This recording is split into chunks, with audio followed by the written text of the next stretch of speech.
Hello and welcome to Gardener's World. And this week, the whole team are here. We're all going to be bringing you the very best of the Malvern Flower Show, which must be the most spectacular setting of any show anywhere. What are you looking for, Joe? I'm going to take advantage of the good weather and head straight over to the show gardens, get some new garden designers here.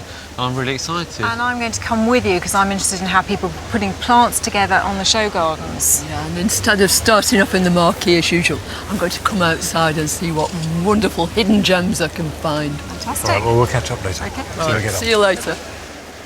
Now, yesterday, I came here and got a sneak preview of the floral marquee, where everybody was putting the finishing touches before the judges arrived.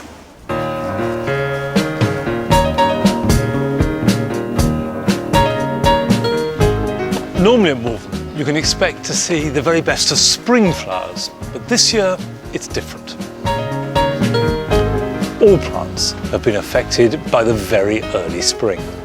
So this wonderful display of lupins I would normally expect to see at Chelsea, not Malvern.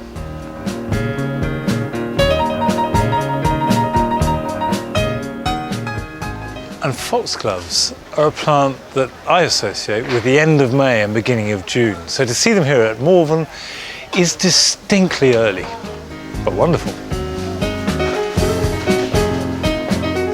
But there is one that always surprises me, and that's the Meconopsis. That incredible blue that shines out with its icy purity is just stunning. I love it. Now, I have tried growing it in my garden, but I have to say without much success. And I've found it really quite tricky. It does have a reputation for being difficult, but if you give it the right conditions, they are fully hard and they do well. So what are the right conditions? I think there's three key things, and that's a very rich soil, any kind of manures, any kind of compost, can't overfeed them. And then a moist soil in summer, so plenty of moisture, don't let them dry out in summer.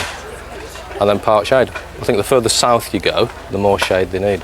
But not dry shade? Definitely not dry shade.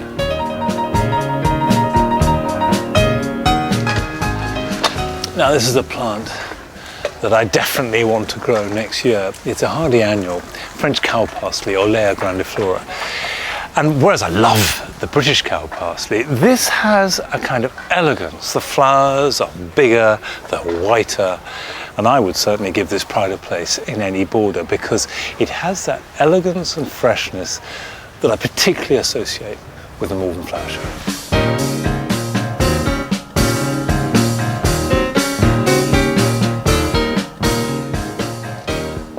Over the last few years, I've been getting more and more pleasure from ferns, although I do know a lot of people see them as just a solution to a tricky gardening problem. But this stand shows them at their very best.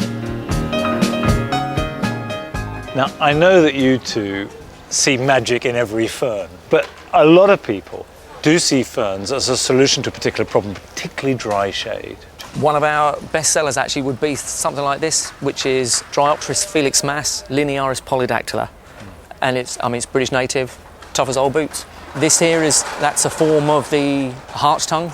The standard hart's tongue is obviously flat, but this is a crispum form. Again, it's British native, good for dry. I mean, one does tend to think is because ferns are so often used for dry shade, that's what they require. How flexible are they? Obviously, it depends on the type of fern. The Dryopteris, I'd say, were the most adaptable because they will take full sun as well. For the best colour, and the best conditions, really, full shade is the best for them. Right. Also, if they have too much sun, it bleaches the green out of them a little bit and they do yellow. Right. Now, I know that when I first met you two, a few years ago now, was here at Malvern, and you won your first gold at Malvern that year. First time you showed here, you won a gold. Did too, yeah. But you've won a few since. We are on 45 now. 45. And I'm assuming that you're confident. We always put as much effort in as we possibly can, so fingers crossed. Well, I'll come back tomorrow. We'll be here. Commiserate or congratulate, but I have a feeling I'll be congratulated. Well, let's hope so.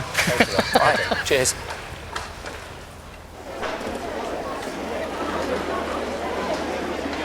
Yesterday, this vast marquee was empty other than the store holders putting the finishing touches to their stand in readiness for the judging. Well, the judges have been and gone. They've made their decisions. and the crowds that have flocked in are as eager as I am to know the results. How did you get on? And we're the gold. Another gold. Did you want to see it? I believe you. Marvellous. Fantastic. Well done. Congratulations. Thank you very much. Cheers.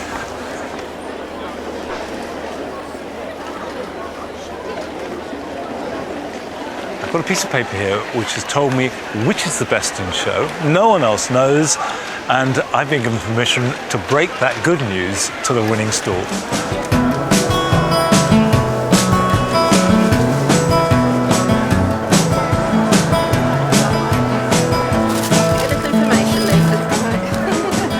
Linda, hello. Hi, I Monty. love this display. It looks superb. Thank you. Are you happy with the way it's gone? We are. We're very pleased with it. Do you think yes. the judges liked it? I hope so. Yes. Well, I've got a bit of news, because in this paper here that they did like it. They liked it very much indeed, and they've not only given you a gold medal, but it's best in show. Wow. That's brilliant. Had you expected that? We hadn't. No. It's that's lovely. That is. My husband will be thrilled. Well, many congratulations. Thank you very much. It looks superb, and you must be very proud. Thank you. All right, well Brilliant. done. Thank you.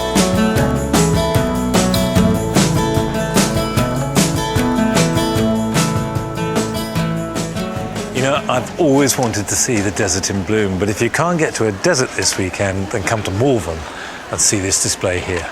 It's the next best thing. Now, whilst I'm inside the floral marquee, Joe and Rachel are outside having a look at the show gardens. There are 23 show gardens at Malvern this year, ranging from the prehistoric to a pub garden. That's right. Yes, every year the bar is raised. That's terrible, Joe. I've got worse than that. Good. But apparently this is a replica of a real pub, and they're celebrating 100 years of the pub being in the same family. So cheers. Fantastic. I love it because the planting's so beautiful. It's so atmospheric and naturalistic. Love these little lilacs here at the entrance. Yeah. No, it's a beautiful garden. I'm sort of thinking more about the beer, really. No, stop it. Put it down. Come on, we're going to see gardens. Okay, I'll come back for that.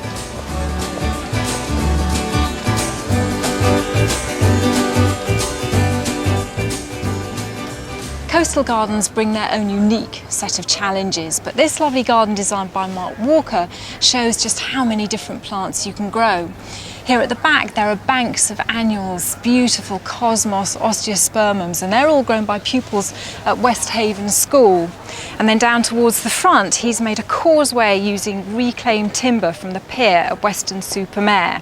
And each side you've got these little beaches planted with things that will really tolerate that salty sea spray. So we may be in the middle of landlocked Malvern, but I could swear I can smell the sea.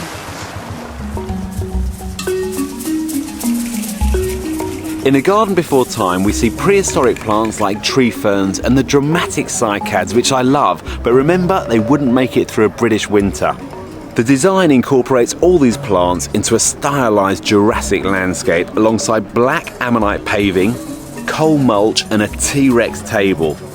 This is the designer's first show garden. They got a Silver Gilt and Most Creative award. Personally, I would have liked to have seen the planting a little bit more dense and a little bit more free-flowing to create a really jungly look. In a clever marriage of hard landscaping and planting, Alex Bell's garden uses contrasting pale and dark materials as a backdrop for lush shade-loving plants. The chunky hewn timber benches at the back and cut-off chestnut stumps amid a grove of acers, ferns and dicentras really show how a shady corner can be transformed from a problem into an asset.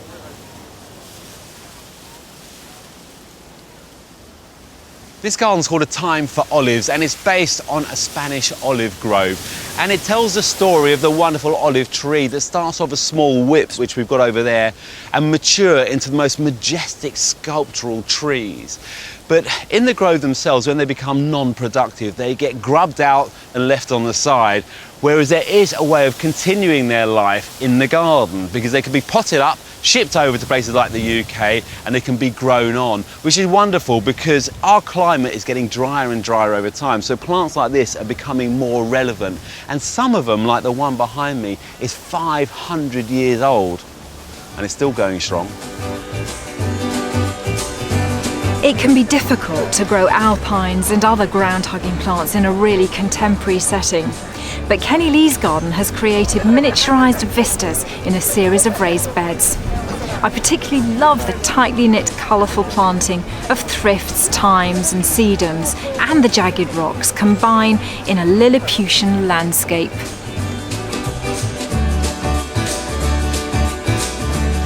The Morgan garden is a grown-up, accomplished design, and for me it's got all the elements of a well-balanced garden.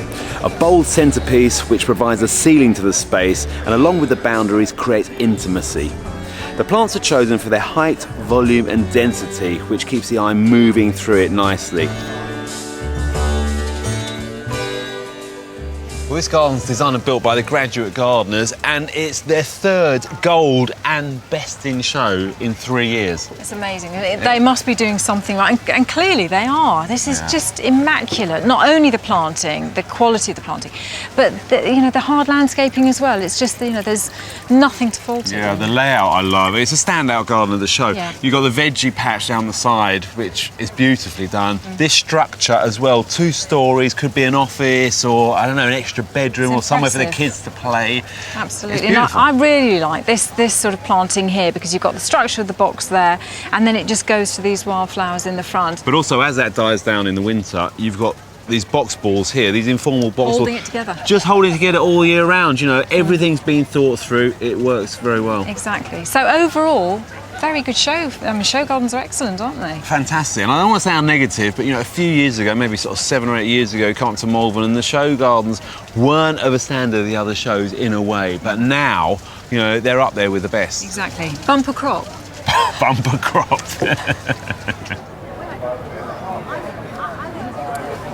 However good your design, whether it's a show garden or your patch back at home, it's the quality of the plants that really makes or breaks it. And here at Malvern, there are so many superb plants on offer.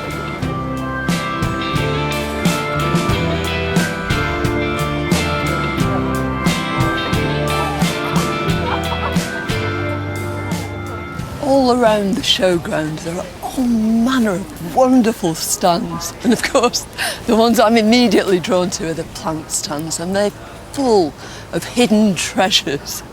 There are all sorts of jewel-like plants here.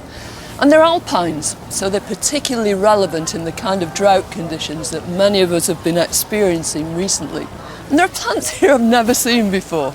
Now, I grow erodiums, but some of these, this lovely Marula and this little Frapetta behind me, I've never ever seen before.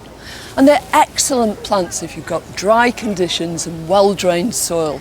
Any kind of rock garden or trough, and you're going to be able to grow them. But there's one plant here that I think is a special favourite. Its common name is night-scented phlox, although it isn't a phlox at all. It's a little South African plant, and it's called Zelusianskia ovata. And in the evening, that scent pervades the whole garden, just from this mat of glorious white red-backed flowers.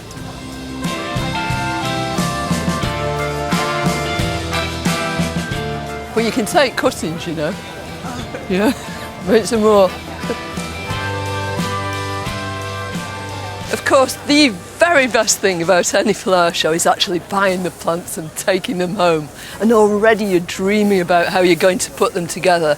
But what I love about this stand is each plant is given its own space, and you can really appreciate what each individual has to offer.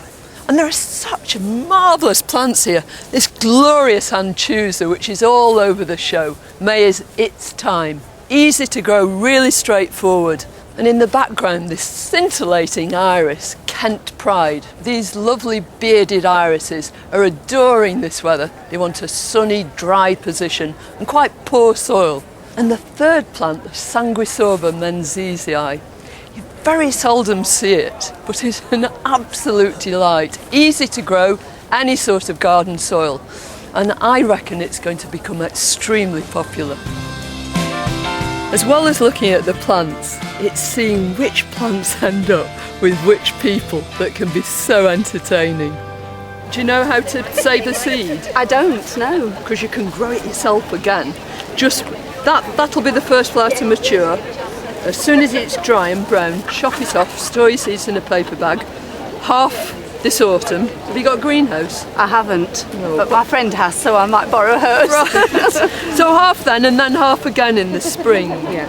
Because it's only an annual, but it's so worth growing. Good luck with it. Thank you very much. Lovely choice.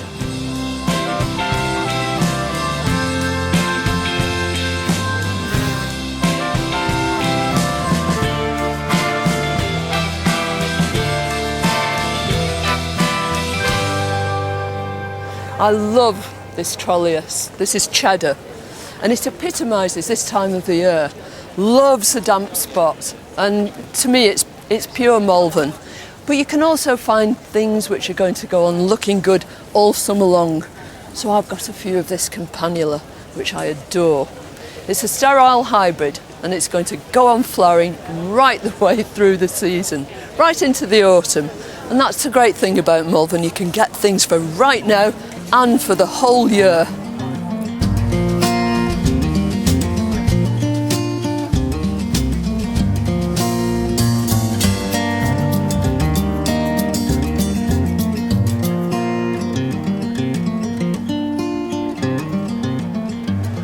Well, it's nice to be sitting here. I was going to say it's nice to see you all, just to be back together again. It's good, But, isn't it? do you know, I haven't been to Malvern for a few years, and there's this really nice combination of feeling back at somewhere I know and like, and seeing fresh new things. This is your home turf, isn't it? It is, But very much my local show. this backdrop with the hills here, I mean, I love Malvern. I think it's a lovely show. Fantastic show gardens. Joe and I have been looking around. Yeah, great show Very gardens. impressive. I know it sounds like a bit of a cliche, but they get better and better every year. Wonderful stuff in the marquee there. Well, I haven't But the been in stuff- there yet. I'm desperate to get in there. The stuff in the marquee's always been good, hasn't it? But Yeah. these outside stands are just packed with brilliant plants. I've already been buying stuff. There's that incredible sort of spring-like freshness at Malvern that you don't get elsewhere. Which is pretty incredible in a year like this. yeah. Haven't they done Yeah. wonderfully? Yeah, I mean, that's just the skill. Yeah. Definitely the plants and all the rest of it. Now, I want to have a look at the show garden probably, but I have seen one, which I don't know if you've seen it, is my very local veg garden. No. Both interesting, beautiful, good, inspiring, all the things you want. Really nice. Yeah. So I recommend that. We might get a chance to look later. I'll watch it on telly. It's easier. Sales of vegetable seeds have outstripped flowers again this year, just as they have done for the last 5 years. And the most ardent vegetable grower will find lots to see here at Malvern. It's not all just practical. Some of it is really beautiful too, and none more so than the show garden of Hannah Genders. Hannah, I can see that this is, a beautiful vegetable garden, but what's the underlying theme to it? Well, the whole idea of it is to be really local. And my idea of local is to source everything on my bike. So from my home, I went out on my bike, and if I couldn't get there on my bike, it's not in the garden. Are you trying to say that everything here, including the paving slabs, all the plants, the wood, you got on your bike? Well, I sourced it on my bike. I didn't actually bring it here, okay. but I cycled the distance to be able to find it, so I found everything. I like the thing, chairs scrounged from church in my village, and longest ride. I mean, things like the gravel, you had to go quite a long way. I tried to get the most local gravel, so Forest of Dean is probably the most local. Where is local? I'm in a little village called Rouselench, and I'm just north of Evesham. I mean, I know people like me talk a lot about local, but what's the virtue in that? I mean, why bother? Why do things locally? Well, I think, A, it cuts down on travel miles, genuinely. It gives the character of a Worcestershire garden, because everything in it is from the local area. And I'm using nurseries, for instance, here, that are local nurseries. They're not being shipped in from anywhere. These are good growers that I think I need to support. So will be suitable for your garden. I mean, if you're buying local things. I mean, this bed here, you point to this one. Yeah. It's a real mixture, isn't it? You've got step-over apples, you've got kale, you've got roses, you've got cercium, all growing cheek by jowl. Yes. Is that how you garden? I would definitely put that beautiful kale in with that colour scheme. I think it looks fantastic. I think it's absolutely lovely. It does show that vegetables can be beautiful. Yeah. I even think your compost heap is beautiful. Thank you. Well, that is locally cut coppiced hazel and then made so you can actually move it. So that you could build it one year, fill it up, plant it up and move it the next year. Now, one thing I couldn't help noticing as I was standing looking is this show garden is full of bees. Yes. Yeah. Is that luck or was that intentional? Have you planted Well, for them? I've planted for them because they're so important in any garden, but particularly in a vegetable garden. I mean, for instance, we've been growing these fabulous beans inside and bringing them out, and they desperately need pollinating now in order to set the beans. But it's got to be practical to everybody. I mean, it's fine if you live in a beautiful part of the country, but if you live in an inner city, can you apply this sort of thing? Well, I think you can, because what I've tried to do, Monty, is make it very modular. So, for instance, I mean, this bed over here... Yeah, what's this stuff here? I don't recognise this. What is that? Well, it's a fibre bed, so it's made from a natural fibre, a waste product from the agricultural industry, and it just fits together. I've actually tied it together. So it comes with a flat pack? Yeah. Right, so you could have your own little vegetable garden on a roof or a concrete yard. Yeah, in the middle of the whatever. city, and it could look like that. Right. So. And that's lovely. And that white flower bean I don't recognise. Well, I had to include that because that is very local to me. That seed from that has been collected for 25 years in my village and grown on each year from the same seed. I mean, one talks about heirloom veg, but I mean, that's real heirloom veg, isn't it? It is. It's handed down. Yeah. I do like this idea of things having meaning. And I like the fact you've got a table in the middle, because in the end, the real meaning of veg to me is food. It's food, yes, absolutely. Looks beautiful, it tastes good, and it makes a nice garden. Yeah. Well, it's a winning combination. I hope the judges think so too. So do I. Good luck. Thank you very much. All right, I like it very much. Thanks. Well, it turns out that the judges agreed with me, and Hannah got a gold medal for her very local veg garden. I love growing vegetables, so anything to do with veg growing is going to interest and excite me. But I do think that garden is going to take some beating. And whatever it is that turns you on about gardening, you'll find it here at the show.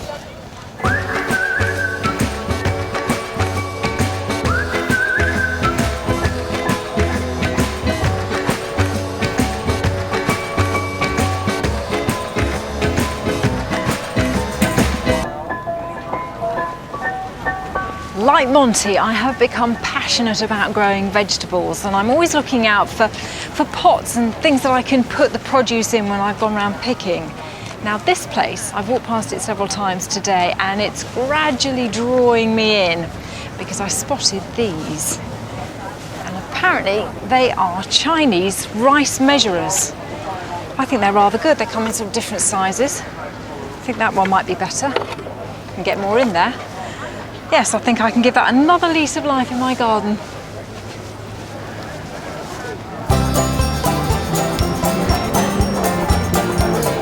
I've only got a small garden at home. I'm looking for plants that really earn their keep.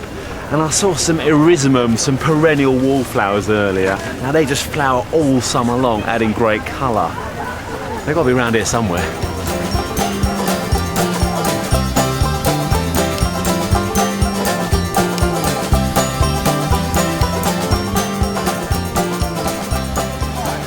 You're not having. Are you having all of it? Because I've got whole lot. Are you serious? Yes, all of them. You're not going to get them into that truck. I've just done it.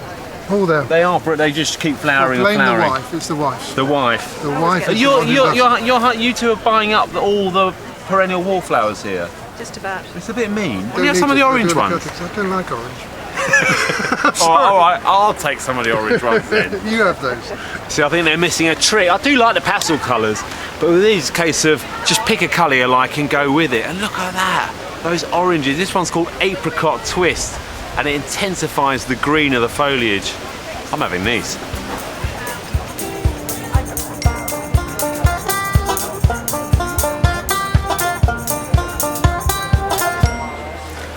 Just occasionally at these shows you come across something that completely takes your breath away, and this stand has done exactly that with me. I think it's magical. Everywhere you look there are such beautiful plants, things you want to touch, like this glorious Mecanopsis with its soft furry leaves, and then these wondrous science fiction Cirripediums, these great big lady slipper orchids, and then there are plants that are dark and dangerous, like this Fritillaria campshukensis. Look how wonderfully it's been put together with that Ranunculus aconitefolius flora plano. It's complete opposite, really. White and fluffy and incredibly feminine. Funnily enough, when this stand was judged, it was awarded a silver gilt medal. And the reason that was given about why it didn't get a gold was that perhaps this ranunculus didn't fit in too well. Well, everybody has their own opinions about these things, and I'm afraid I don't share that particular one.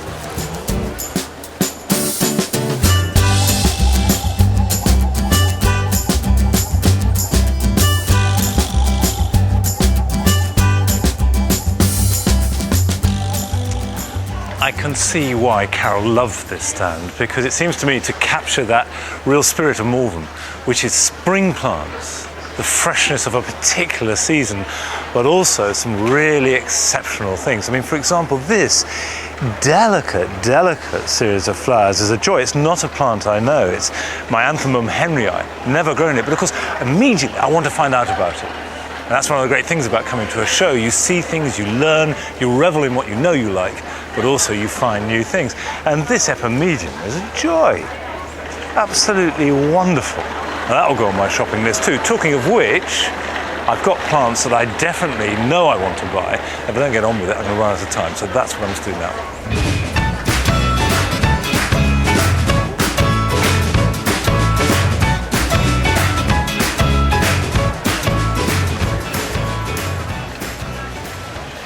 I love pelargoniums, especially the scented leaf sort, and we've always grown lots at Longmeadow, although our stock has got a bit thin. So I think now's the right moment to replenish it and buy some here. I do love these. Now, have you got Sarah Don? Yeah, very sure. Well, you spelt it wrong. Got two N's. Oh, shoot the secretary. Yeah, we'll kill them at the nursery. Mind you, are you spelling yours right? Well, I'm pretty sure, you know. It's, the family has spelled it that way for a long time. All right, then we'll make amends on that one. It's still the same plant. It's still the same plant, though. I would definitely like a couple of those. Okay. And then you can be answerable to Sarah for getting a name. Oh, actually, 3 for 10 would be good. All right. Also, Lady Plymouth. Lady Plymouth, that's Lady Plymouth, this one here. Fine, lovely. Okay, right, that. Right. I need some money. How much is that? That is £20.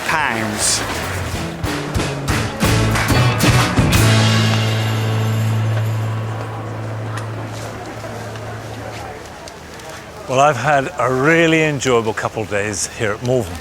Particularly nice to meet up with Carol, Rachel and Joe, but there are so many things here for the gardener, and if you can, do come along, because the show is open until Sunday night.